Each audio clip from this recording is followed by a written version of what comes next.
మాజీ ముఖ్యమంత్రి KCR, present CM Revanth పై మొన్నటి అసెంబ్లీ ఎన్నికల్లో ఘన విజయం సాధించిన కామారెడ్డి ఎమ్మెల్యే వెంకట్రమణారెడ్డి వినూత్న నిర్ణయాలతో ప్రజల మన్ననలు పొందుతున్నారు.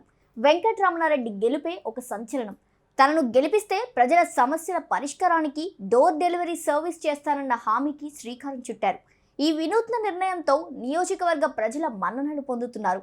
నియోజకవర్గ ప్రజలకు మేనిఫెస్టోలో ఇచ్చిన హామీలను నెరవేర్చే పనిలో నిమగ్నమయ్యారు. ప్రభుత్వ సర్వీసులను డోర్ డెలివరీ చేస్తానని వాగ్దానం చేసిన వెంకట్రమణారెడ్డి ఆ దిశగా పనులకు శ్రీకారం చుట్టారు. ఇక నియోజకవర్గంలోని ప్రజల సమస్యలను పరిష్కరించేందుకు ప్రత్యేక దృష్టి సారించారు.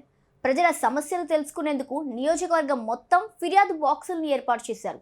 అందులో భాగంగా కామారెడ్డి జిల్లాలోని కమాన్ వద్ద ఫిర్యాదు బాక్సును ఎమ్మెల్యే కాటిపల్లి వెంకట్రమణారెడ్డి ప్రారంభించారు. ఇక నియోజకవర్గంలోని అన్ని గ్రామాల్లో ఇదే విధంగా ఫిర్యాదు బాక్సులను ఏర్పాటు చేస్తున్నట్టు తెలిపారు ఎమ్మెల్యే. ఫిర్యాదు బాక్సుల్లో వచ్చిన కంప్లైంట్స్ను నేరుగా తానే చూసి ఇంటి వద్దకు అధికారులను తీసుకుని వచ్చి పరిష్కారం చేస్తానని హామీ ఇచ్చారు. ప్రజలు ఫిర్యాదు బాక్సులను సద్వినియోగం చేసుకోవాలని, తనను కలిసేందుకు ఎమ్మెల్యే క్యాంపు కార్యాలయానికి రాకుండా అమూల్యమైన సమయాన్ని సేవ్ చేసుకోవాలని కోరారు.